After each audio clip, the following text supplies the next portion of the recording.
Hi hello ನಮಸ್ತೆ G Kannada ನ್ಯೂಸ್ಗೆ ಸ್ವಾಗತ. ನಾನು ಯಶೋಧ ಪೂಜಾರಿ. ವೀಕ್ಷಕರೇ, ಕನ್ನಡದ ಹೆಮ್ಮೆಯ ನಟ ಅಂತಾನೆ ಹೇಳ್ಬೋದು. ಇದ್ದಷ್ಟು ದಿನ ಪ್ರತಿಯೊಬ್ಬರನ್ನ ಕೂಡ ನಗಿಸಿದಂತಹ ಅದ್ಭುತ ಕಲಾವಿದ ರಾಕೇಶ್ ಪೂಜಾರಿ ನಮ್ಮನ್ನ ಅಗಲಿದ್ದಾರೆ. ಅವರ ಹೆಸರು ಶಾಶ್ವತವಾಗಿರಬೇಕು ಅನ್ನೋದು ನಮ್ಮೆಲ್ಲರ ಆಸೆ. ಕನ್ನಡ ಸಿನಿಮಾ ಇಂಡಸ್ಟ್ರಿಗೆ ಏನಾದರೂ ಕೊಡುಗೆಯನ್ನು ಕೊಡಬೇಕು ಅಂತ ಹೇಳಿ ನಿರಂತರವಾಗಿ ಕಲಾ ಸೇವೆ ಮಾಡಬೇಕು ಅಂತ ಆಸೆಯನ್ನ ಇಟ್ಕೊಂಡಂತಹ ರಾಕೇಶ್ ಪೂಜಾರಿ ಅವರು ಅತಿ ಸಣ್ಣ ವಯಸ್ಸಿನಲ್ಲಿ ನಮ್ಮನ್ನೆಲ್ಲರನ್ನ ಅಗಲಿರುವಂತಹ ನೋವು ಪ್ರತಿದಿನ ಪ್ರತಿಯೊಬ್ಬರನ್ನ ಕೂಡ ಕಾಡ್ತಾ ಇದೆ.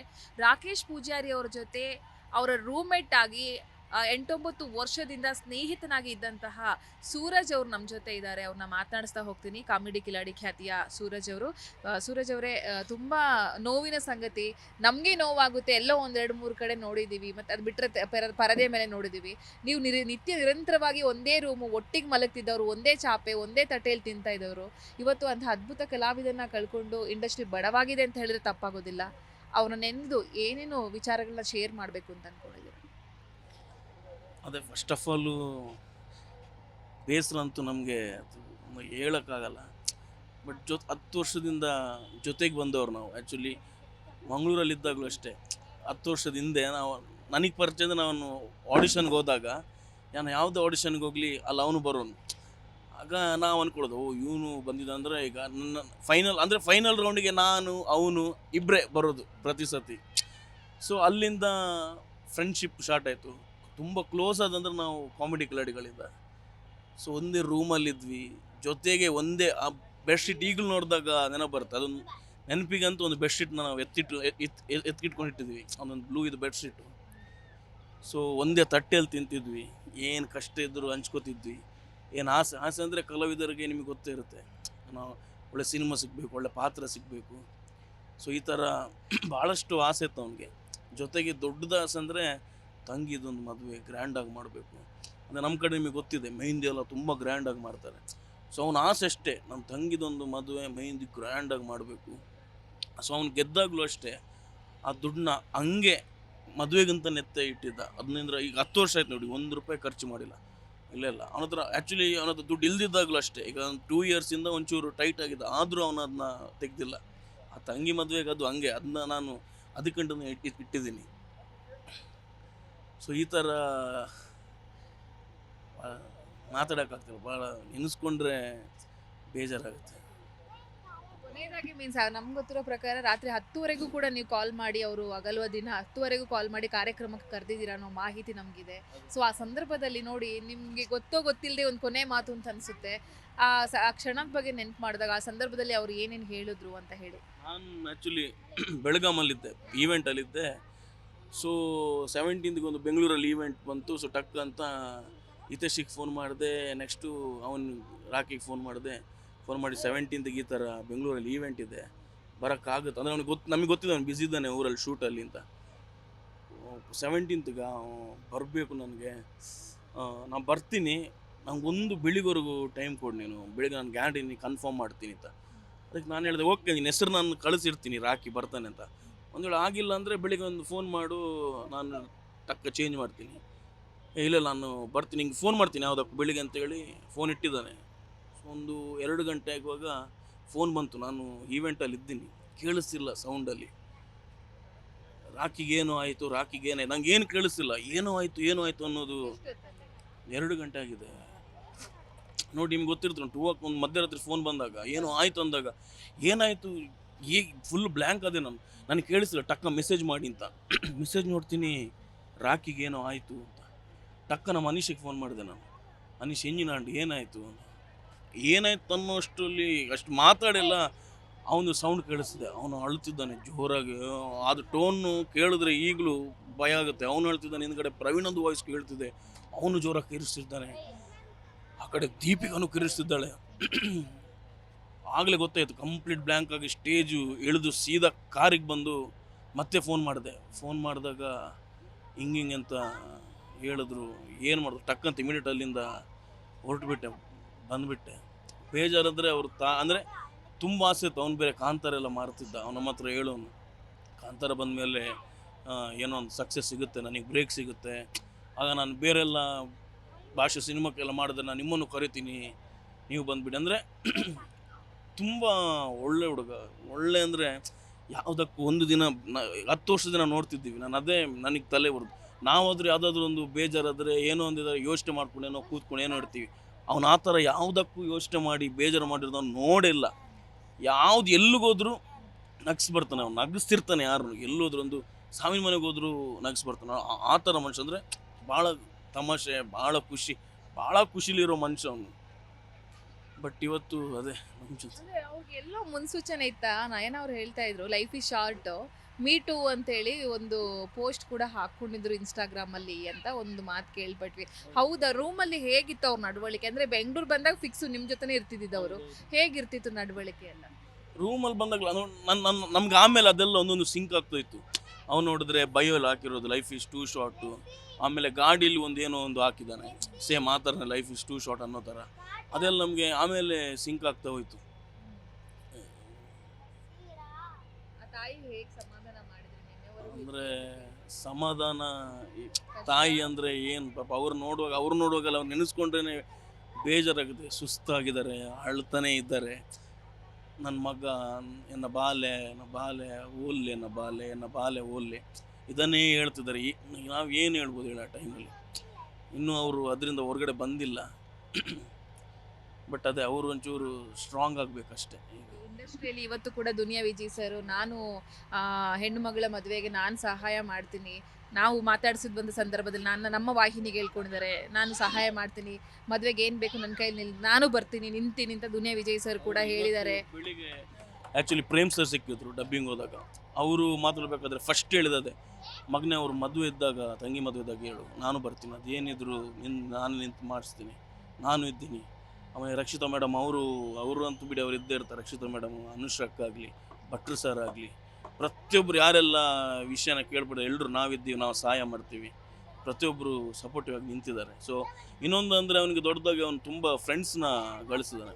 ಎಷ್ಟು ಫ್ರೆಂಡ್ಸ್ ಅಂದರೆ ಅವನಿಗೆ ಬರೀ ನಮ್ಮದೊಂದು ಸರ್ಕಲ್ ಒಂದೇ, ನಮಗೆ ರಾಕಿ ಒಬ್ಬ, ಬಟ್ ರಾಕಿಗೆ ತುಂಬ ಜನ ಫ್ರೆಂಡ್ಸ್ ಇದ್ದಾರೆ. ಅವರು ಅಷ್ಟೇ, ಪ್ರತಿಯೊಂದಕ್ಕೂ ನಾವು ಎಲ್ಲರೂ ಸಪೋರ್ಟಾಗಿ ನಿಲ್ಲೋಣ. ಸೊ ನಾವೊಂದಿಷ್ಟು ಪ್ಲ್ಯಾನ್ ಮಾಡಿದ್ದೀವಿ ಅವನಿಗೆ, ಅವ್ನ ಮರೆಯವ್ರಿಗೆ ಸಪೋರ್ಟ್ ಆಗೋ ಥರ. ಬಟ್ ಏನಾದರೂ ಇವತ್ತು ಅವನಿಲ್ಲ, ಅದೇ ನಮಗೆ ಭಾಳ ಬೇಜಾರು. ರೂಮಿಗೆ ಹೋದಾಗಲೂ ಅಷ್ಟೇ, ಮನೆಗೆ ಹೋದಾಗಲೂ ಅಷ್ಟೇ, ನಾವು ಸಿಕ್ಕಿದಾಗಲೂ ಅಷ್ಟೇ, ಒಂದು 3 ಡೇಸಿಂದ ಬೇರೆ ಯಾವುದು ಮಾತಾಡಿಲ್ಲ.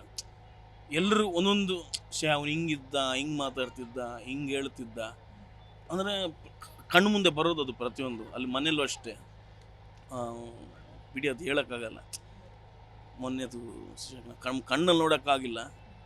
ತುಂಬ ದುಃಖದ್ದು, ತುಂಬ ಮಿಸ್ ಮಾಡ್ತಿದ್ದೆ. ನಗಿಸ್ಕೊಂಡಿದ್ದವರು ನಗಿಸ್ಕೊಂಡು, ನಿಮ್ಮನ್ನು ನಗಿಸ್ಕೊಂಡು, ಅವರು ನಗ್ತಾ ಏನೋ ಒಂದು ಕಾಮಿಡಿ ಮಾಡಿಕೊಂಡು, ಆ ಸ್ಥಿತಿಲಿ ನೋಡಿದಾಗ ನಿಮಗೆ ಗೆಳೆಯನಾಗಿ ಏನೇನು ತಲೆಗೆ ಬಂತು?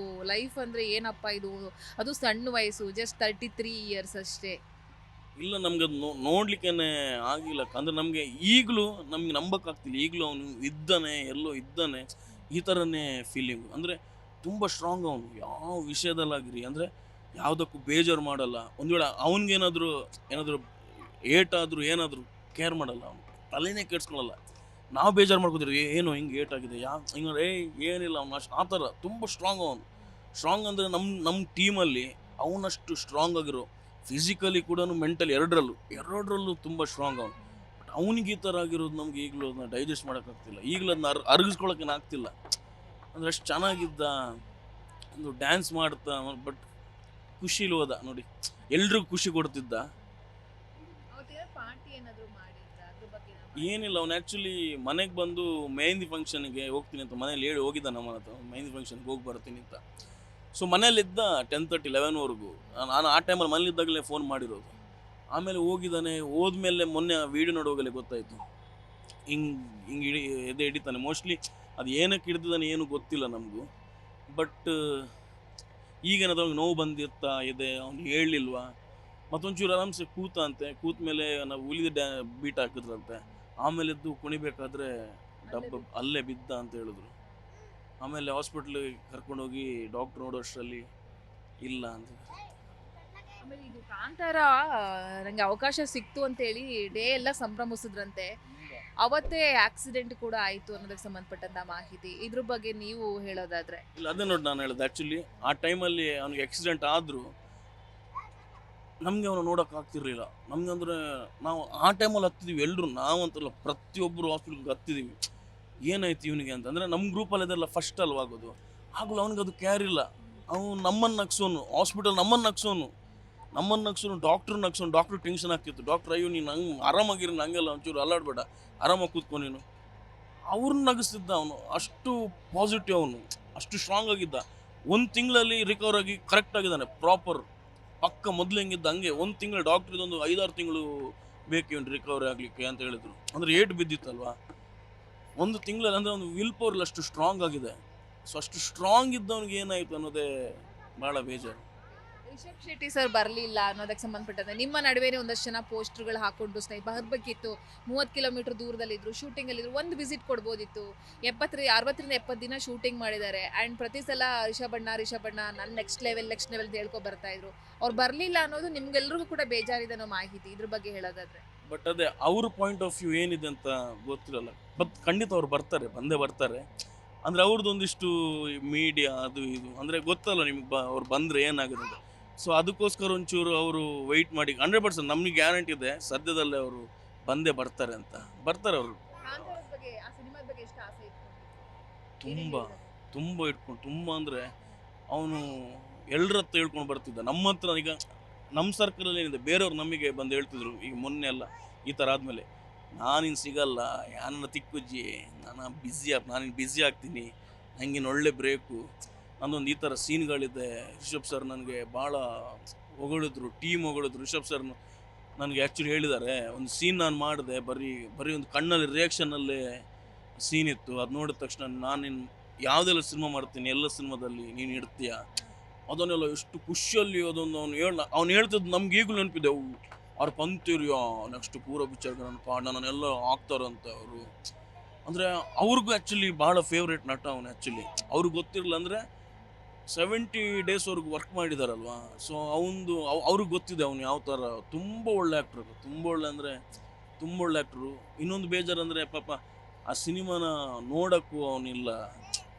ಅದೇ ಈಗ ನಮಗೆ ಆ ಸಿನಿಮಾ ಬಂದರೂ ಅಷ್ಟೇ, ನಮಗೆ ಥಿಯೇಟ್ರಲ್ಲಿ ಕೂತ್ಕೊಂಡು ಅದನ್ನ ಹೆಂಗೆ ನಾವು ಆ್ಯಕ್ಚುಲಿ ಅದನ್ನ ಅವನ ಜೊತೆ ಹೆಂಗೆ ಸೆಲೆಬ್ರೇಟ್ ಮಾಡಬೇಕು ಅಂತ ನಾವು ಬ್ಯಾಕಲ್ಲಿ ಮಾತಾಡ್ತಿದ್ವಿ.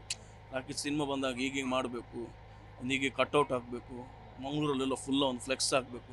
ಅಂದರೆ ನಮ್ಮ ಗ್ರೂಪಲ್ಲಿ ಒಬ್ಬನಿಗೆ ಆ ಥರ ಒಂದು ದೊಡ್ಡ ಅವಕಾಶ ಸಿಗ್ತಿರೋದು. ಸೊ ಈ ಥರ ಎಲ್ಲ ಪ್ಲ್ಯಾನ್ ಮಾಡಿದ್ವಿ. ಬಟ್ ನೋಡಿ ಅವನಿಲ್ಲ ಈಗ ಈ ಥರ ಎಲ್ಲ ಸೆಲೆಬ್ರೇಟ್ ಮಾಡಲಿಕ್ಕೆ. ಕಾಡುವಂಥ ವಿಚಾರ ನಿಮಗೆ ಯಾವತ್ತು ನನಗೆ ರಾಕೇಶ್ ಅಂತ ಬಂದಾಗ ನೆನಪಲ್ಲಿ ಉಳಿಯುತ್ತೆ ಅಂತ ಏನಾದರೂ ಇದ್ದರೆ, ನಿಮ್ಮ ಯಾವ್ದಾದ್ರು ಒಂದು ಇನ್ಸಿಡೆಂಟ್ ನಂಗೆ ಇವಾಗ ಅವ್ರದ್ದು ಹೋದ್ಮೇಲೆ ಕಾಡುತ್ತೆ ಅನ್ನೋ ಥರದಿದ್ರೆ ಹೇಳಬಹುದಾ ಅಂತ ಹೇಳಿ. ತುಂಬ ಇದೆ ಅಕ್ಕ. ದಿನದ ಹೇಳಿದ್ರು ತುಂಬ ಇದೆ. ಅಂದರೆ ಅವನಿಗೆ ನಗ್ಸೋದು ಮಾತ್ರ ಗೊತ್ತು. ನಗಿಸ್ತಾನೆ, ಸುಮ್ಮನೆ ಅಂತ ಅವ್ನು ಕೂರೋದಿಲ್ಲ. ನಾವೆಲ್ಲರೂ ಡೈಲಿ ಕೂತ್ಕೊಂಡು ಡಿಸ್ಕಷನ್ ಮಾಡಿದಾಗಲೂ ಅಷ್ಟೇ, ಏನೋ ಒಂದು ಟಕ ಅಂದರೆ ಸೀರಿಯಸ್ ವಿಷಯ ನಡೀತಿರುತ್ತೆ. ಅಂದರೆ ಮೀಟಿಂಗ್ ನಡೀತಿರುತ್ತೆ ಸಿನಿಮಾದೀಗ. ಫಾರ್ ಎಕ್ಸಾಂಪಲ್ ನಾವೆಲ್ಲ ಶೆಡ್ಯೂಲ್ ಹೋಗ್ತಿದ್ವಿ, ಹಿಂಗೆ ಏನೋ ಇರುತ್ತೆ, ಸುಮ್ಮನೆ ಏನೊಂದು ಹೇಳೋನು ಸೀರಿಯಸ್ ಆಗಿ, ಅದು ಹೇಳಿದವನು ಸೀರಿಯಸ್ ಆಗಿ. ಬಟ್ ಅದು ನಮಗಾಗಲ್ಲ, ಏನೋ ನಗು ಬರೋದು ಅವನು ಹೇಳಿದ್ರೆ. ಆದರೆ ತುಂಬ ವಿಷಯಗಳಿದೆ, ತುಂಬ ಇದೆ. ಅದು ಎಲ್ಲ ರಕ್ಷಿತಾ ಮೇಡಮ್ ಅಂತ ಬಂದಾಗ ನೀವು ಕೂಡ ಅವ್ರ ಆಪ್ತರು, ನಿಮ್ಮನ್ನು ಕೂಡ ಅವ್ರು ತುಂಬ ಪ್ರೀತಿಯಿಂದ ಕಾಣ್ತಾರೆ. ರಾಕೇಶ್ ಪೂಜಾರಿ ಮೇಲೆ ಕೂಡ ಅದೇ ಪ್ರೀತಿ ಇತ್ತು ಅಂತ ನಮ್ಗನ್ಸುತ್ತೆ. ಮೊನ್ನೆಲ್ಲ ಬಂದರು, ತುಂಬ ಭಾವುಕರಾದರು, ತುಂಬ ನೋವಿನಲ್ಲಿದ್ದಾರೆ ಅಂತ ಕೇಳ್ಪಟ್ವಿ. ಅವರು ಹೇಳುವಂಥ ವಿಚಾರ ಏನಾದರೂ ಶೇರ್ ಮಾಡಿದ್ರಾ ಮೇಡಮ್? ಅವ್ರಿಗೆ ಆ್ಯಕ್ಚುಲಿ ಈಗಲೂ ನನಗೆ ಡೈಲಿ ಫೋನ್ ಮಾಡ್ತಿದ್ದಾರೆ. ಅನುಷ್ಠಕ್ಕಾಗಿರಲಿ ಡೈಲಿ ಫೋನ್ ಮಾಡಿ ಫಸ್ಟ್ ಹೇಳೋದು ಅವ್ರ ಮನೇಲಿ ಹೇಗಿದ್ದರು, ಏನಾಯ್ತು. ಇವತ್ತು ಫೋನ್ ಮಾಡಿದ್ರು, ಮಧ್ಯಾಹ್ನ ಫೋನ್ ಮಾಡಿದ್ರು, ಸೂರಜ್ ಏನಾಯಿತು, ಮನೇಲೆಲ್ಲ ಹೇಗಿದ್ದಾರೆ, ಮನೇಲಿಗೆ ಹೆಂಗಿದೆ, ಏನಾಯ್ತು, ಏನಾದರೂ. ಅಂದರೆ ಅವ್ರಿಗಷ್ಟು ಆ ಕೇರ್ ಇದೆ ಅಂತ ನಮ್ಮ ಮೇಲೆಲ್ಲ. ಅಂದರೆ ಅಷ್ಟು ಪ್ರೀತಿ, ಆ ಕೇರು ಅನುಷ್ಠಕ್ಕನಷ್ಟೇ. ತುಂಬ ಸಲ ಅವರು ಡೈಲಿ ಒಂದು 3 ಕಾಲ್ ಫಿಕ್ಸು, ನಮ್ಮ ಮೇಡಮ್ದು 3 ಕಾಲ್ ಫಿಕ್ಸು. ಸೊ ಡೈಲಿ ಅವ್ರು ಫೋನ್ ಮಾಡಿ ಕೇಳ್ತಿದ್ದಾರೆ, ಏನಾಯಿತು, ತಂಗಿ ಹೇಗಿದ್ದಾರೆ, ತಾಯಿ ಹೇಗಿದ್ದಾರೆ, ಏನಿದ್ರು ಫೋನ್ ಮಾಡು, ಏನಕ್ಕೆ ನೀವು ಯಾವ ವಿಷಯದಲ್ಲೂ ತಲೆ ಕೆಡ್ಸ್ಕೊಳಕ್ಕೆ ಹೋಗಬೇಡಿ, ಏನಿದ್ರು ಫೋನ್ ಮಾಡಿ, ನಾವಿದ್ದೀವಿ ಅಂತ. ರಾಕೇಶ್ ಪೂಜಾರಿ ಅವ್ರ ತಂದೆ ಏನು ಕಾಕತಾಳಿ, ಅವ್ರು ಹೋಗಿ ಹತ್ರ 2ರಿಂದ 3 ವರ್ಷ ಆಗಿದೆ. ಅದಾದ ಬಳಿಕ ಅವ್ರ ಮನೆ ಹೇಗಿತ್ತು, ಆ ಸಂದರ್ಭದಲ್ಲಿ ಅವ್ರು ತಂದೆ ಹೋದಂಥ ಸಂದರ್ಭದಲ್ಲಿ ಇವರು ನಡೆಸಿದ್ದು ಹೇಗೆ ಫ್ಯಾಮಿಲಿನ ಅಂತ ಹೇಳಿ? ಅವನೇ ಕಂಪ್ಲೀಟಾಗಿ ಫ್ಯಾಮಿಲಿಗೆ ನಿಂತಿದ್ದ. ಅವ್ರ ತಂದೆ ಹೋದಾಗಲೂ ಅಷ್ಟೇ, ಆಗ ನಾವು ಇದ್ವಿ. ಅವ್ರು ತೀರ್ಕೊಂಡಾಗಲೂ ಕಂಪ್ಲೀಟಾಗಿ ಫ್ಯಾಮಿಲಿ ಜವಾಬ್ದಾರಿ ಅವನೇ ತೊಗೊಂಡಿದ್ದ. ಅವರು ಬರೀ ಫ್ಯಾಮಿಲಿ ಅಲ್ಲದೆ ಅವರು ತಾಯಿ ಅವ್ರದ್ದು ತಂಗಿ ಏನೋ ತೀರ್ಕೊಂಡಿದ್ರು, ಅವ್ರಿಗೊಬ್ಬ ಮಗ ಇದ್ದ, ಇವನೇ ಸಾಕ್ತಿದ್ದ. ಎಜುಕೇಷನಿಂದ ಹಿಡಿದು ಪ್ರತಿಯೊಂದರಿಂದ ಇವನೇ ನೋಡ್ಕೋತಿದ್ದ. ಬಟ್ಟು ಎಷ್ಟು ಸಿನಿಮಾಗಳಿತ್ತು ಅವ್ರ ಕೈಯಲ್ಲಿ ಕಾಂತಾರ ಬಿಟ್ಟು? ಕಂಟಿನ್ಯೂಸ್ ಆಗಿ ಕಾಂತಾರ ಈಗ ಮೇಜರ್ ಅದೇ. ಅಂದರೆ ಆ ಟೈಮಲ್ಲಿ ಬೇರೆ ಯಾವ ಸಿನಿಮಾ ನಾವು ಒಪ್ಕೊಂಡಿರಲಿಲ್ಲ. ಅಂದರೆ ಗೆಟಪ್ ರಿವೀಲ್ ಆಗಬಾರ್ದು. ಅಂದರೆ ಅವ್ನು ಆ ಥರ ಗೆಟಪ್ಪಲ್ಲಿ ಇದ್ದ, ನೀವು ನೋಡಿರ್ತೀರ, ಇಷ್ಟು ಕೂದಲಿಲ್ಲ. ಸೊ ಅದೊಂದು ಮೇಜರಾಗಿ ಒಂದು 2 ಇಯರ್ಸಿಂದ ಶೂಟಿಂಗ್ ನಡೀತಿದೆ. ಅದ್ರ ಜೊತೆ ಮಧ್ಯೆ ಮಧ್ಯೆ ಒಂದು ಕೆಲವು ರೀಸೆಂಟಾಗಿ ರಾಯಲ್ ರಿಲೀಸ್ ಆಯಿತು, ಅದರಲ್ಲೂ ಆ್ಯಕ್ಟ್ ಮಾಡಿದ್ದಾನೆ. ಸೊ ಒಂದಿಷ್ಟು ತುಂಬ ಸಿನಿಮಾಗಳು ಆ್ಯಕ್ಟ್ ಮಾಡಿದ್ದಾನೆ. ಕೊನೆಯ ಭೇಟಿ ನಿಮ್ದು? ಕೊನೆಯ ಭೇಟಿ ರೂಮಲ್ಲಿ, ಅದೇ ಶೂಟಿಂಗ್ ಟೈಮಲ್ಲಿ ಒಂದು 4-5 ಡೇಸ್ ಬ್ರೇಕ್ ಇದ್ದ ತಕ್ಷಣ ನಮ್ಮ ಜೊತೆ ಟೈಮ್ ಸ್ಪೆಂಡ್ ಮಾಡಲಿಕ್ಕೆ ಬೆಂಗಳೂರಿಗೆ ಬರ್ತಿದ್ದ ಉಡುಪಿಯಿಂದ. ಆಗ ಕೂತ್ಕೊಂಡು ಅದೇ ಕಾಂತಾರದೇ ಮಾತಾಡ್ತಿದ್ದ. ಕಾಂತಾರದಲ್ಲಿ ಹಂಗೆ ಆ್ಯಕ್ಟಿಂಗ್ ಎಲ್ಲ ಅಂದರೆ ನಮ್ಗೆ ಕೆಲವೊಮ್ಮೆ ಗೊತ್ತಿರೋಲ್ಲ, ನಾವು ಏನೋ ಆ್ಯಕ್ಟ್ ಮಾಡ್ತೀವಿ. ಬಟ್ ಒಂದು ಲುಕ್ ಕೊಡೋದ್ರಿಂದ ಹಿಡಿದು ರಿಯಾಕ್ಷನಿಂದ ಹಿಡಿದು ಅಂದರೆ ನಾವು ಅವನಿಂದ ಕಲಿತಿದ್ವಿ ಎಷ್ಟೋ ವಿಷಯಗಳನ್ನ. ಅಲ್ಲಿ ರಿಷಬ್ ಸರ್ ಅವ್ನಿಗೇನು ಡೈರೆಕ್ಷನ್ ಮಾಡ್ತಿದ್ರು, ಹಿಂಗೆ ಆ್ಯಕ್ಟ್ ಮಾಡಬೇಕು, ಲುಕ್ ಹಿಂಗೆ ಕೊಡಬೇಕು, ಈ ಸೀನಿಗೆ ಒಂಚೂರು ಕಣ್ಣು ಮಿಟಕಬಾರ್ದು, ಐಬ್ರೋ, ಇದನ್ನೆಲ್ಲ ಡೀಟೇಲಾಗಿ ನಮ್ಗೆ ಹೇಳೋನು. ಈ ಥರ ಸೀನ್ ಬಂದರೆ, ಈ ಥರ ಸಿಚುವೇಶನಲ್ಲಿದ್ದರೆ ಹಿಂಗೆ ಆ್ಯಕ್ಟ್ ಮಾಡಬೇಕು ಸರ್, ಹಿಂಗೆ ಹೇಳ್ತಿದ್ರು ಅಂತ. ಸೊ ನಾವು ಅವನ್ನ ಆ ಥರ ತೊಗೋತಿದ್ವಿ, ಅಂದರೆ ನಮಗೂ ಏನೋ ಕಲೀಲಿಕ್ಕೆ ಸಿಗುತ್ತೆ ಅಂತ. ಸೊ ಅದ್ರ ಬಗ್ಗೆನೇ ಮಾತಾಡಿರೋದು ಲಾಸ್ಟ್ ಸಿಕ್ಕಿದಾಗ. ಲಾಸ್ಟ್ ಅದೇ ನಾಗರಬಾವಿ ರೂಮಲ್ಲೇ ಸಿಕ್ಕಿರೋದೊಂದು 15-20 ಡೇಸ್ ಬ್ಯಾಕು. ಅದಾದಮೇಲೆ 5 ಡೇಸ್ ಇದ್ದ, ಆಮೇಲೆ ಶೂಟಿಂಗ್ ಅಂತ ಹೋದ, ಆಮೇಲೆ ಅದೇ ಲಾಸ್ಟ್ ಕಾಲ್ ಅದೇ ದಿನ ನೈಟ್ ಮಾತಾಡಿರೋದು. ಹೇಗ್ ಅನ್ಸ್ತದೆ ಇವಾಗ ಜಸ್ಟ್ 10:30ಗೆ ಮಾತಾಡೋದ್ನ ಇವಾಗ ಏನಪ್ಪ ಇದು ಅಂತ ಆ ಕ್ಷಣ ನಿಮ್ಗೆ? ನಾನು ಆ ಟೈಮಲ್ಲಿ ಸ್ಟೇಜಲ್ಲಿ ಪರ್ಫಾರ್ಮ್ ಮಾಡ್ತಿದ್ದೆ. ಕೇಳಿದ ತಕ್ಷಣ ಡಬ್ಬ ಚಾರಲ್ಲಿ, ಅಂದರೆ ಕೈಕಾಲೇ ಓಡ್ತಿಲ್ಲ, ತಲೆ ಓಡ್ತಿಲ್ಲ, ಏನು ಅಂತಿಲ್ಲ, ಕೈ ಇಟ್ಕೊಂಡು ಸುಮ್ಮನೆ ಶಾಕಾಗಿ ಕೂತಿದ್ದೀನಿ ನಾನು. ಏನು ಅಂತಾನೆ ಗೊತ್ತ, ಫುಲ್ ಬ್ಲ್ಯಾಂಕ್. ನಾನು ಬ್ಲ್ಯಾಂಕ್ ಅಂದರೆ ನನಗೆ ಈ ಕಡೆ ಸೌಂಡ್, ಅಷ್ಟು ಸ್ಪೀಕರ್ ಸೌಂಡು ಕೇಳಿಸ್ತಿಲ್ಲ, ಫುಲ್ ಬ್ಲ್ಯಾಂಕ್ ಆಗಿದ್ದೀನಿ. ಒಂದ್ಸಲ ಎಲ್ಲರೂ ಬಂದರು, ಏನಾಯಿತು ನನಗೆ ನಂಗೆ ಹೇಳೋಕ್ಕೆ ಮಾತು ಬರ್ತಿಲ್ಲ, ಬ್ಲ್ಯಾಂಕ್ ಆಗಿದ್ದೀನಿ, ಏನು ಹೇಳಬೇಕು ಅಂತಲೇ ಗೊತ್ತಾಗ್ತಿಲ್ಲ. ಸುಮ್ಮನೆ ಮೆಸೇಜ್ ತೆಗೆದು ಅಷ್ಟೇ ಅವ್ರಿಗೆ ತೋರಿಸಿರೋದು, ರಾಕಿಗೆ ಏನೋ ಆಯಿತು ಅಂತ ಬಂದಿರೋದು, ಏನಾಯಿತು ಹಿಂಗೆ ಆಯಿತು ಅಂತ. ಸೊ ಇಮಿಡಿಯೇಟಾಗಿ ಅಲ್ಲಿಂದ ಹೊರಟು ಉಡುಪಿಗೆ ಹೋಗಿ ಬಂದು. ಈಗ ಫೈನಲ್ ಏನಪ್ಪಾ ಅಂತ ಹೇಳಿದ್ರೆ ತಂಗಿಯ ಮದುವೆ ಮಾಡಬೇಕು, ನೀವೆಲ್ಲರೂ ಕೂಡ ನಿಲ್ಲಬೇಕು, ನಾವೆಲ್ಲರೂ ಕೂಡ ಜೊತೆ ಆಗಬೇಕು. ಹೇಗಿದೆ ಈ ಕನಸು ಅಂತ ಹೇಳಿ? ಇಲ್ಲ, ನಾವು 100% ಇದ್ದೇ ಇರ್ತೀವಿ. ನಮ್ಮ ಜೊತೆ ತುಂಬ ಎಲ್ಲರೂ, ನಮ್ಮ ಮೇಡಮಿಂದ ಹಿಡಿದು, ಪ್ರೇಮ್ ಸರಿಂದ ಹಿಡಿದು, ಅನುಷ್ ಅಕ್ಕದಿಂದ ಹಿಡಿದು, ಈಗ ನೀವು ದುನಿಯಾ ವಿಜಯ್ ಸರ್ ಅಂತ ಹೇಳಿದ್ರು. ಸೊ ಎಲ್ಲರೂ ನಮ್ಗೆ ಈಗ ಅದು ನಮ್ಮ ಕನಸಾಗಿದೆ ಸೀರಿಯಸ್ ಆಗಿ. ಅವ್ರ ತಂಗಿ ಮದುವೆ ಒಂದು ಗ್ರ್ಯಾಂಡಾಗಿ ಮಾಡಬೇಕು ಅಂತ. ಸೊ ದೊಡ್ಡ ಟಾರ್ಗೆಟ್ ಅದೇ. ನಾವು ಅದೇ ಮಾತಾಡ್ತಿದ್ವಿ, ಈ ವರ್ಷ ಹೆಂಗಾದರೂ ಮಾಡಿ ಮದುವೆ ಮಾಡಲೇಬೇಕು ಅವ್ರ ತಂಗಿದು ಅಂತ. ಸೊ ನಾವಂತೂ ಇದ್ದೇ ಇರ್ತೀವಿ, ಅವ್ರ ಫ್ಯಾಮಿಲಿಗೆ ಅಂತೂ ನಾವಂತೂ 100% ಕೊನೆವರೆಗಿದ್ದೀವಿ. ಹೇಳದೆ ಕೇಳದೆ ನೀರಿನಲ್ಲಿ ಅಥವಾ ನಡು ಬೀದಿಯಲ್ಲಿ ಬಿಟ್ಟು ನಿಮ್ಗೆ ಹೊರಟೇ ಹೋದ್ರು, ನಾನು ಹೋಗ್ತಿದ್ದೀನಿ ಅಂತ ಹೇಳಲಿಲ್ಲ, ಬಟ್ ಇದ್ದಷ್ಟು ನಮ್ಮ ಖುಷಿಯನ್ನು ಹಂಚಿ ಹೋದ್ರು. ಎಲ್ಲೋ ಸುತ್ತಮುತ್ತ ಇರಬಹುದು, ಕಣ್ಣಿಗೆ ಕಾಣ್ತಾ ಇಲ್ಲ ನಿಮಗೆ. ಏನು ಹೇಳಕ್ಕೆ ಇಷ್ಟಪಡ್ತೀರಾ ಕೊನೆಯದಾಗಿ ಹೇಳೋದು ನಮ್ಗೆ ಆಗ್ತಿಲ್ಲ. ಅವನು ಆ್ಯಕ್ಚುಲಿ ಇರಬೇಕಿತ್ತು. ಅವತ್ತು ಅಲ್ಲಿ ನೋಡಿದಾಗಲೂ ಅಷ್ಟೇ ಮನಸ್ಸಲ್ಲಿ ಎದ್ದು ಬರಲಿ, ಅವನು ರಾಕಿ ಎದ್ದು ಬರಲಿ. ಟಕ್ಕಂತ ನೋಡಿದಾಗ ಅಂದರೆ ನಗ್ನಗ್ತಾನೆ ಮಲ್ಕೊಂಡಿದ್ದಂಗಿತ್ತು, ನಗ್ತಾನಿದ್ದಾನೆ ಮಲ್ಬೇಕಾದ್ರೆ. ಮನಸ್ಸಲ್ಲಿ ಅದೇ ಫೀಲ್ ಆಗ್ತಿತ್ತು. ಬಟ್ ತುಂಬ ಬೇಜಾರಿದೆ. ಪ್ರತಿಯೊಂದು ಈಗ ನಾವು ಶೂಟ್ ಮಾಡ್ತಿರ್ಬೋದು, ಟಕ್ಕಂತ ನೆನಪಾಗ್ತಾನೆ, ಟಕ್ಕಂತ ಏನೋ ವಿಜುವಲ್ ತಲೆಗೆ ಬರುತ್ತೆ. ಅವನಿದ್ದದ್ದು, ಅವನು ಆಡ್ತಿದ್ದದ್ದು, ಅವನು ತಮಾಷೆ ಮಾಡ್ತಿದ್ದದ್ದು.